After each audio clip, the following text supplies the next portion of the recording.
تمام علوم اللہ کی معرفت سے ہیں، دینی ہو یا دنیائی ہو۔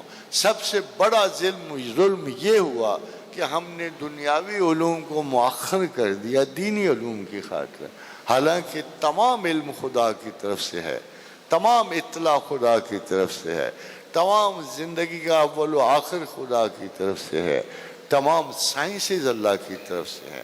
جس کا جو حصہ طلب کرے گا اسے میں وَلَقَدْ كَرَمْنَا بَنِي آدَمَ، ہم نے پورے بنی آدم کو کرامت بخشی ہے۔ اگر نیوٹن نے لا آف گریویٹی کیا، دریافت کیا، تو اس کی وجہ یہ ہے کہ اس میں تخصیص نہیں رکھی اللہ نے، وَلَقَدْ كَرَمْنَا بَنِي آدَمَ، ہم نے تو پوری بنی آدم کو کرامت بخشی ہے، بزرگی بخشی ہے۔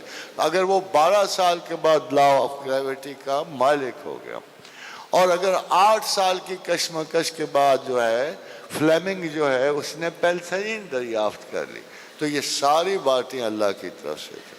چاہے وہ خدا کو مانے چاہے نہ مانو، ان کی محنت کا صلہ ملتا ہے، آپ کو اپنے یقین اور محبت خداوند کا صلہ ملتا ہے۔ آپ دیکھتے نہیں ہو کہ 150 سال میں یورپ نے ایٹم ڈیولپ کیا، آپ نے 50 سال میں کر دیا، دیکھتے نہیں ہو؟ ورنہ یہ بھوکا ننگا ملک اس قابل تھا کہ ایٹم بم بنا کے اچھل کود کرتا؟ یہ دیکھو اللہ کا کرم، دیکھو کہ جس علم کو یورپ نے 150 برس میں حاصل کیا، آپ نے اسے 50 سال میں حاصل کیا، اور آپ ان 60 ملکوں میں ہیں جنہوں پاکستان کے یعنی عظمت کا احساس ان لوگوں کو ہے جو دیکھتے ہیں کہ ہمارے لوگوں نے جنہوں نے محنت کی سائنسز میں، اللہ نے یہ کرم کیا کہ دشمنوں سے، اغیار سے بہت پہلے اس کو انہوں نے کمال بخش دیا۔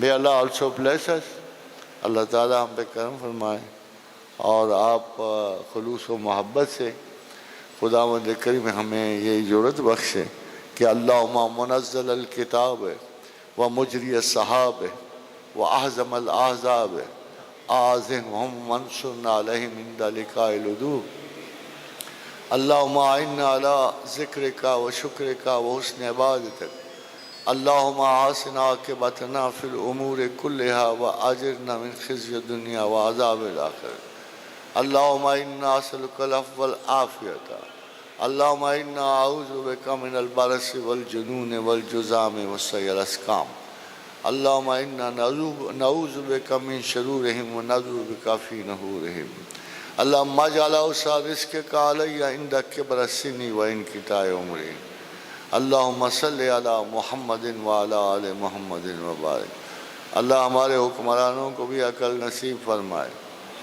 اللہ تعالیٰ ان کو صرف ایک ہی وصف دے دے کہ اپنے عوام سے جھوٹ نہ بولیں، اللہ تعالیٰ ہمیں ان کے شر سے پناہ میں رکھے، اللہ تعالیٰ ہمارے جیسے بخاری کی حدیث میں ہے کہ زمانہ آخر میں مسلمانوں کے گروہ کا سردار ایک نیک مسلمان ہوگا، اللہ اسے ہماری زندگی میں نصیب فرمائے، ہماری اولادوں کے نصیب میں رکھے فرمائے، اور ہم اس قول کو پورا کریں، قول رسول صلی اللہ علیہ وسلم کو کہ زمانے آخر میں میری امت دجال پہ غالب رہے گی۔ یہ حدیث صحیح، متواتر اور بلا شک و ریب ہے۔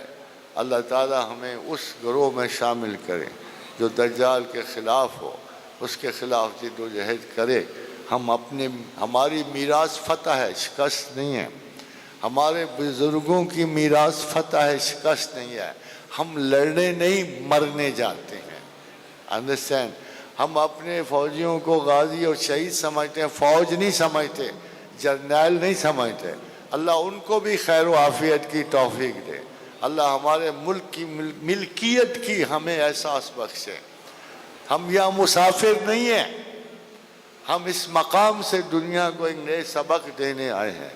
ہمارے اخلاق و کردار سے ہمارے افلاق کا چراغ روشن ہو، ہمارے کردار کا چراغ روشن ہو، ہم مثال بنیں صفائی میں، ستھرائی میں، ہم اپنے اندر ظاہر و باطن کے اخلاق کی باعث ذلت نہ بنے کسی اور کے لیے۔ اللہ ہمیں یہ کمال بخشے کہ ہم مسلمان قوم کی رہنمائی کے لیے بھی قابل ہو جائیں۔ اللہم آمین۔ اللہم صلی علی محمد وعلی آل محمد كما صليت على إبراهيم وعلى آل إبراهيم إنك حميد مجيد اللهم بارك على محمد وعلى آل محمد كما باركت على إبراهيم وعلى آل إبراهيم إنك حميد مجيد اللهم صل عليه كلما ذكرك الذاكرون اللهم صل عليه كلما غفل عن ذكره الغافلون وسلم تسليما كثيرا اللهم آمين. Thank you very much. May Allah bless you. May Allah bless you.